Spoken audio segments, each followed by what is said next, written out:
Hello दोस्तों, आप सबका बहुत बहुत वेलकम है दृष्टि एसएससी यूट्यूब प्लेटफॉर्म पर। और एक बहुत बड़ी खुशखबरी निकल के आ रही है। एसबीआई की तरफ से जूनियर एसोसिएट पोस्ट पर लगभग 5000 पोस्टों की वैकेंसी निकल आई है। जी हां, वैकेंसी रिलीज हो चुकी है। इसके बारे में हम इस वीडियो में डिटेल में डिस्कस करने वाले हैं। तो आइए विदाउट डिले स्टार्ट करते हैं। और जैसे कि आप देख पा रहे हो, मैं आपको सामने एक्यूरेट एसबीआई के उसी नोटिफिकेशन की पीडीएफ ओपन है, जिससे आपको और क्लैरिटी मिल सके। तो स्टेट बैंक ऑफ इंडिया और आपके सामने कंप्लीट हम डिटेल देखने वाले हैं। सबसे पहले हम बता दें पोस्ट कौन सी है, कौन सी पोस्ट की हम बात कर रहे हैं। सबसे पहले हम इसकी बात करेंगे। तो मैं आपको बता दूं, यहां जो पोस्ट है वो है junior associate customer support and sales, जिसमें आपका एडवर्टाइजमेंट नंबर आपका है CRPD CR 2025-2606। आपका online registration fees application payment 6/8/2025 से, मतलब आपका 6 अगस्त से डेट पेमेंट जो है ऑनलाइन और पेमेंट अप्लाई दोनों स्टार्ट हो चुका है। और 26/8/2025 26 अगस्त तक आप अप्लाई कर सकते हैं बहुत आराम से। तो विदाउट डिले मैं आपको स्टार्टिंग से बोलता हूं, अगर आपका सीजीएल का सपना है तो आप एक पोस्ट को रखिए जिसको बोलते हैं प्लान बी। ये प्लान बी बहुत बेहतरीन काम आते हैं। मान के चलिए, अगर आप इसकी प्रिपरेशन कर रहे हो, अगर आप सीजीएल की प्रिपरेशन कर रहे हैं, तो इसमें बहुत ज्यादा इसके सिलेबस, इसका डिटेल हम सब कुछ इसमें डिस्कस करेंगे। बहुत ज्यादा डिफरेंट नहीं है। हाँ, थोड़ा सा आपको इसके पीवाईक्यू पे मेहनत करनी पड़ेगी, इसके पीवाईक्यू को देखना पड़ेगा, थोड़ा सा जीएस वगैरह पे वर्क करना पड़ेगा। आइए हम इसमें डिटेल में डिस्कस करें क्या क्या है, वैकेंसी किस किस तरह से है। सबसे पहले अगर आप देखें, मैं सीधा वैकेंसी के ही बारे में, वैकेंसी का चार्ट आपके सामने लाया हूं। ठीक है, साफ साफ ये भी मेंशन किया है जो आपका प्री एग्जाम है वो सितंबर के मंथ में कंडक्ट होने के लिए टेंटेटिव डेट है। सितंबर के मंथ में ही प्री एग्जाम। देखिए, ये होती है एसबीआई की बात। जहां एक तरफ एसएससी वैकेंसी करा रहा है, उसमें भी इतनी ज्यादा प्रॉब्लम्स, इतना मिसमैनेजमेंट, वहां एसबीआई का फॉर्म जिसको पता था अब आना है, और सितंबर के मंथ में पेपर है, अगले मंथ में पेपर है, इतने। दूसरा, हम एक बार वैकेंसी को पूरा कंप्लीट डिटेल में देख लेते हैं। अगर आपको इसका डिटेल थोड़ा और जानना है तो आप सीधा सीधा www.sbi web career current opening पे जा सकते हैं, वहां मिल जाएगा। या फिर SBI www.sbi.co.in web career current opening. ठीक है, जो आपका मेंस एग्जाम है, मेंशन किया है उन्होंने, जो मेंस का एग्जाम है, प्री का एग्जाम आपका सितंबर में होने के चांसेस हैं। जो मेंस का एग्जाम है वो आपका नवंबर 2025, इसी साल के नवंबर में होने के चांसेस हैं। अगर हम एक बार टोटल वैकेंसी की बात करें तो पहले देखिए, मैं आपके सामने टोटल वैकेंसी एक बार डिस्प्ले कर देता हूं। टोटल वैकेंसी है आपकी 5180, 5180 वैकेंसी है आपकी टोटल। अगर इसको हम टोटल ब्रेक करके कि टोटल वैकेंसी है कहां कहां, कैसी कैसी है, तो मोटा मोटा हम इसको एक बार देख लेते हैं। बैकलॉग वैकेंसी और रेगुलर वैकेंसी दोनों दिखाई है, तो हम केवल रेगुलर वैकेंसी पे आते हैं। बैकलॉग वैकेंसी मतलब जो पहले की वैकेंसी है। जैसे फॉर एग्जाम्पल, अगर आप देख पा रहे होंगे, गांधीनगर गुजरात सर्किल भी दे रखा है, एसबीआई का सर्किल। गांधीनगर गुजरात में टोटल 220 वैकेंसी है। SC ST OBC EWS general के अलग अलग है। अमरावती आंध्र प्रदेश में टोटल 310। ऐसे ही बेंगलोर में आपका 270। भोपाल की बात करें 100, भुवनेश्वर 220, अगर आपका भुवनेश्वर 190, भोपाल 220। इस तरह से आपका चंडीगढ़, न्यू दिल्ली, चंडीगढ़, चेन्नई, सारी वैकेंसी आपके सामने है। आपको ये क्लियर हो पा रही होगी, मुझे अच्छे से ये क्लियर है। ठीक है ना।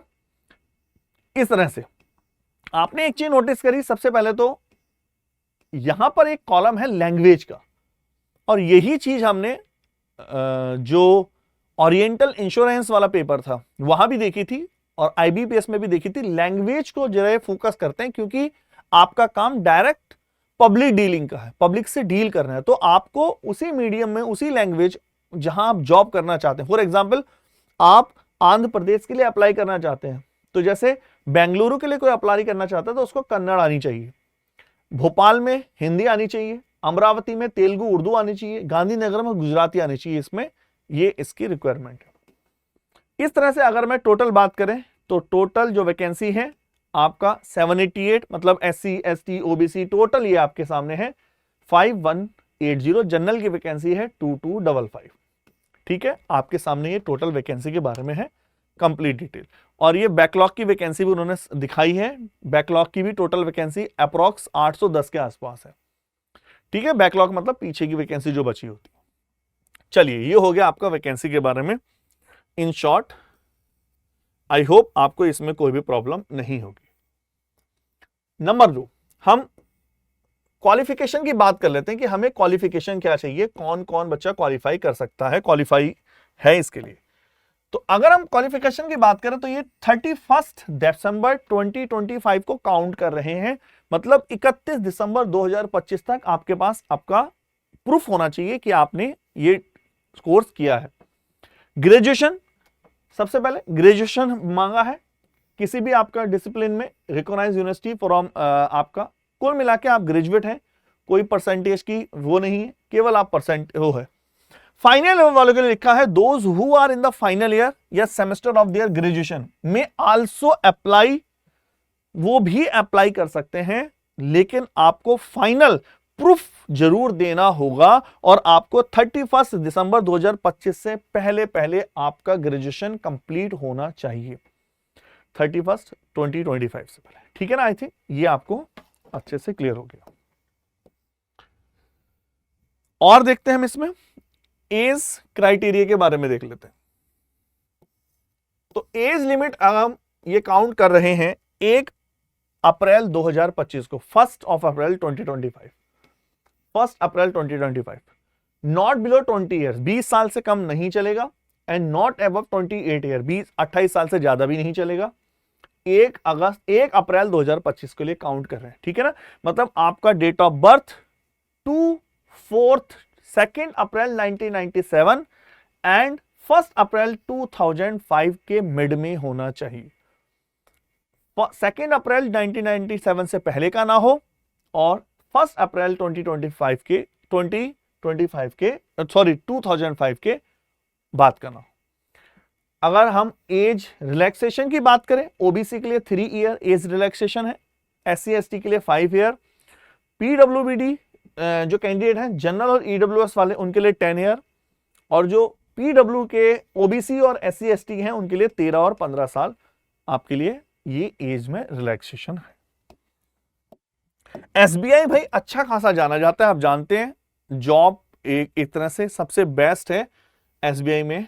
अगर आप इसमें नोटिफिकेशन में थोड़ा सा डिटेल है कि जैसे जो भी PWD वाले स्टूडेंट हैं उनके इसमें डिटेल है, तो आप इसमें नोटिफिकेशन में अच्छे से जाके इसको देख सकते हैं।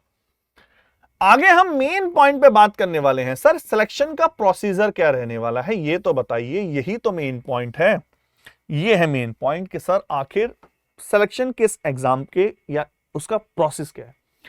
प्री जो एग्जाम होगा आपका, प्री एग्जाम में नंबर 1, प्री एग्जाम में आपका इंग्लिश लैंग्वेज पूछा जाने वाला है, पॉइंट नंबर 1। अगला आपका न्यूमेरिकल एबिलिटी, मैथ्स पूछी जाने वाली, और फिर उसके बाद रीजनिंग पूछी जाने वाली, 3 टॉपिक पूछे जाने वाले। इंग्लिश मीडियम में, मीडियम ऑफ द एग्जाम आपके ऊपर है, जैसे स्टार मार्क किया मतलब उसमें ऑप्शन है हिंदी इंग्लिश दोनों आ सकते हैं। तो इंग्लिश के 30 क्वेश्चन होंगे 30 मार्क्स के और 20 मिनट मिलेंगे। मैथ्स में 35 क्वेश्चन होंगे 35 मार्क्स के, 20 मिनट यहां भी मिलेंगे। रीजनिंग में 35 क्वेश्चन होंगे 35 मार्क्स के, 20 मिनट मिलेंगे। 100 क्वेश्चन होंगे, 100 मार्क्स होंगे और 1 घंटे का पेपर होगा 60 मार्क्स का। आई थिंक आपको प्री वाले एग्जाम का पैटर्न क्लियर हो चुका है। थोड़ा सा और डिटेल में बात करें, साफ साफ लिखा है कि each test will have separate timing as mentioned above, है ना, एक्चुअल में सेपरेट टाइमिंग होती है और यही अब CGL टायर 2 में भी होता है। निगेटिव मार्किंग होगी रॉन्ग आंसर के लिए 1/4 है। No minimum qualifying marks as prescribed for the individual test और फॉर एग्रीगेट स्कोर, कोई भी मिनिमम क्वालिफाई नेचर नहीं है इंडिविजुअल टेस्ट के लिए। Section wise marks will not be meant, है ना, सेक्शन वाइज मार्क्स का इसमें कोई कट ऑफ नहीं है, वैसे IBPS वगैरह में होता है, इसमें नहीं है। ठीक है ना, ये तो हो गया प्री वाले पेपर की बात, टीयर 1 की पेपर की बात। टीयर 2 को भी देख लें जरा, आ जाइए भाई, मेंस पेपर की बात कर लेते हैं। टीयर 2 वाले पेपर की बात। Structure of online mains exam, तो अगर हम मेंस एग्जाम के स्ट्रक्चर की बात करें, नंबर 1 जनरल और फाइनेंशियल अवेयरनेस आती है, जिसमें 50 क्वेश्चन आएंगे, 50 मार्क्स के, 35 मिनट आपको ड्यूरेशन रहेगा। अगर हम बात करें जनरल इंग्लिश पूछी जाती है, 40 क्वेश्चन, 40 मार्क्स, 35 मिनट का ये ड्यूरेशन है। क्वांटिटेटिव एप्टीट्यूड के 50 क्वेश्चन है, 50 मार्क्स, 45 मिनट का ये ड्यूरेशन रहेगा। और अगर रीजनिंग एबिलिटी, कंप्यूटर एबिलिटी की बात करें, 50 क्वेश्चन है, 60 मार्क्स, 45 मिनट के, 190 क्वेश्चंस, 200 मार्क्स, 2 आवर 40 मिनट, 2 घंटे 40 मिनट का क्वेश्चन है, काफी है, 2 घंटे 40 मिनट, बड़ा पेपर है। There will be negative marking, wrong answer, objective 1/4, जो प्री में है निगेटिव मार्किंग, सेम आपका मेंस में भी है, ठीक है। और इसमें सब वही है, इसमें कुछ अलग नहीं है। इसका हम एक चीज और है इसमें, अगर हम थोड़ा सा और जाएं, तीसरा इसमें जो फेज 3 होता है, ध्यान से देखना, इसमें मेन ये फेज 1 है, फेज 2 है, जो जैसे बताया था ना लैंग्वेज, फेज 3 जो होता है लोकल लैंग्वेज प्रोफिशिएंसी टेस्ट, ये होता है आपको लोकल लैंग्वेज, साफ साफ लिखा है, जो कैंडिडेट सेलेक्टेड होंगे, the candidate not having study in 10th class या 12th class any of the specify local language of the state applied will have to appear in the local language LLPT proficiency test pattern। अच्छा, अगर आपने 10th और 12th में local language की study नहीं की है, फॉर एग्जाम्पल आप यूपी से हैं और आपने हिंदी आपके 10th में नहीं थी, 12th में नहीं थी, वो देखेंगे, सबके लिए नहीं है। अगर कोई बच्चा मान लेते हैं बैंगलोर से है और उसके पास लोकल लैंग्वेज नहीं है, तब आपका टेस्ट होगा, अदरवाइज नहीं होगा।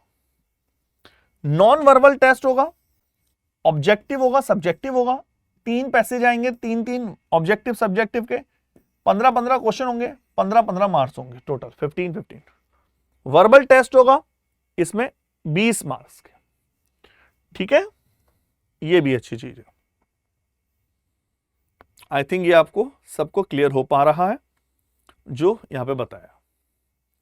और ये list of the medium of the examination according there state apply, ये आपके सामने लिस्ट है, कौन कौन से मीडियम में कौन कौन सी, ठीक है ना, मीडियम के हिसाब से जो जो लैंग्वेज है।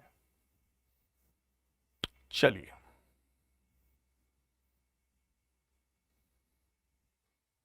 और आगे चलें, नंबर 1। अच्छा, अब देखो एसएससी में एक चीज है, आपने एक चीज नोटिस किया होगा, एसएससी में बहुत सारे फैकल्टी ने, बहुत सारे ग्रुप ने ये बात उठाई कि आप वेटिंग लिस्ट लाइए, लेकिन एसएससी नहीं लाती है जनरली वेटिंग लिस्ट। यही है waiting list, a wait list of up to 50% of vacancy state category wise will be maintain. मतलब ये वेटिंग लिस्ट का जो प्रोसेस है वो एसबीआई की वैकेंसी में है, ठीक है ना, साफ साफ लिखा है कि इसमें वेटिंग लिस्ट वाला प्रोसेस है। चलिए, ये हम बता चुके हैं, आपका सितंबर के महीने में प्री वाला एग्जाम होगा, नवंबर के महीने में आपका मेंस वाला एग्जाम होगा। एक बार हम क्या करते हैं, टोटल मैं आपको प्रोसेस दिखा देता हूं, एसबीआई क्लरिकल प्री का एक सिलेबस दिखा देता हूं एक बार, क्या क्या इसमें सिलेबस आता है एग्जाम में। जैसे आप देख पा रहे होंगे ये पूरा सिलेबस है। जैसे इंग्लिश लैंग्वेज का reading comprehensive, close test, para jumble, miscellaneous, fill in the blanks, ये पूरा है इंग्लिश लैंग्वेज का, कंप्लीट इंग्लिश लैंग्वेज का। अगर हम रीजनिंग की बात करें, logical reasoning, alpha numerical series, ranking, data sufficiency, coding, seating, puzzle, tabulation, slots, blood, input output, ये सारा है। अगर हम मैथ्स की बात करें, simplification, profit loss, mixture alligation, SI, CI, surds and indices, working time, time and distance, mensuration, cylinder, cone, sphere, उन्होंने बहुत अच्छे से डिफाइन करके दे दिया है कि भाई मेंसुरेशन में सिलेंडर, कोन, स्फीयर पढ़ के जाओ बस। DI, ratio, proportion, number system, sequence, permutation, combination, wrong number series. Mains का भी सिलेबस गिवन है आपके सामने, मैं थोड़ा सा साइड हो जाता हूं, मेंस का भी नंबर सीरीज आपके सामने पूरा, जीके का सब कुछ आपके सामने, ठीक है। चलो, आई थिंक ये भी क्लियर हो पा रहा है आपको अच्छे से। आगे चलते हैं, थोड़ा सा पे स्केल पे बात कर लेते हैं। भाई आखिर जॉब कर क्यों रहे हैं सर? जॉब सिक्योरिटी है और सैलरी। सैलरी की बात करें तो सैलरी आपके सामने यहां पे मेंशन है। जो स्टार्टिंग बेसिक पे है 26,730 रुपीज है, प्लस 2 एडवांस इंक्रीमेंट है इसमें भी, है ना, टू ग्रेजुएट तक वो 2 इंक्रीमेंट वगैरह। चलिए वो तो ठीक चीज हो गई, आपका ये पे स्केल यहां पे मेंशन कर रहा था। आगे देख लेते हैं और इसमें एक बार प्री एग्जाम के जो है और मेंस एग्जाम के सेंटर हैं, एक बार आप उन पर चाहे तो नजर डाल सकते हैं। एग्जाम सेंटर जैसे अंडमान निकोबार में पोर्ट ब्लेयर है, आंध्र प्रदेश, अरुणाचल प्रदेश, असम, बिहार, चंडीगढ़, छत्तीसगढ़, दिल्ली एनसीआर, गोवा, गुजरात, ये सारे जहां जहां हैं। जैसे दिल्ली में ही देखिए कहाँ है, Delhi NCR, all NCR city में आपका सेंटर आ सकता है। अगर आप दिल्ली के लिए फिल करेंगे तो आप गाजियाबाद और एनसीआर में कहीं भी भेजा जा सकता है। ये है आपके सेंटर, प्री और मेंस दोनों एग्जाम के सेंटर आपके सामने। क्लियर? चलिए, तो हमें प्रोसेस में जाना कैसे है? सीधा जाएंगे bank.sbi/web/career current opening।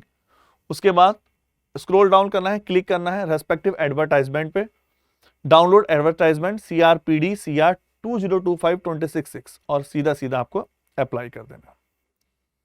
ठीक है, चलिए, आई होप आप अच्छे से समझ पा रहे होंगे और मैं चाहूंगा आप इसको फिल करिए, क्योंकि अगर आप सीजीएल का टारगेट लेकर चल रहे हैं बहुत अच्छी बात है, एक प्लान भी होना चाहिए और ये वैकेंसी आपसे ज्यादा, इसमें ज्यादा मेहनत नहीं करनी है, अपने प्रैक्टिस करनी है, अपने रिवीजन करना है और मेन है इसके थोड़े से PYQ लगा लेने लास्ट टाइम पर। अगर आप कहेंगे नीचे कमेंट करके बताइए क्या इसके रिगार्डिंग की प्रिपरेशन कैसे करनी है या और भी चीजें, कोई भी डाउट है नीचे कमेंट करिए, हम उसके रिगार्डिंग वीडियो बनाएंगे। चलिए, ओके, थैंक यू।